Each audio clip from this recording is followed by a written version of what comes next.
फक्त 130 रुपये मध्ये. एकदा घ्या, दोनदा घ्या ना, 10 वेळा घ्या. अनलिमिटेड एवढी भारी बिर्याणी खायला हॉटेल बाहेर एवढी गर्दी बघून आम्ही पण किरकोळ फुल प्लेट बिर्याणी मागवली. इथल्या बिर्याणीची स्पेशालिटी म्हणजे फक्त 130 रुपयाला अनलिमिटेड फुल बिर्याणी बरोबर असे लुसलुसे शिजलेले चिकनचे पीस पण ढीगभर मिळणार. आणि आमचं ओमकार काय थांबना, मला तर बिर्याणी एवढी आवडली, दादाला 2 मिनिटं बसू दिलं नाही.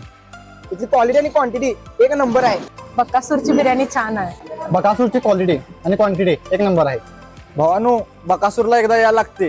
घाम सुटूपर्यंत बिर्याणीचा बुक्का पाडलाय आणि फक्त 130 रुपयाला. क्वांटिटी आणि क्वालिटी तर आहेच. फॅमिली सिटिंग एरिया आणि पार्सल सुविधेबरोबरच स्विगी झोमॅटो वरती पण ऑर्डर देऊ शकताय. आणि मालकांचा स्वभाव तर एक नंबर आहे. भावानो, अशी बेस्ट बिर्याणी ट्राय करायला लागत्या. त्यासाठी आमचा पत्ता आहे कोल्हापूर गगनबावडा रोड, फुलेवाडी जकात नाका, हॉटेल राहुल डिलक्सच्या जरासा पुढे जाऊन डाव्या हाताला हॉटेल पीपी बकासूर अनलिमिटेड बिर्याणी. एकदा नक्की भेट द्या.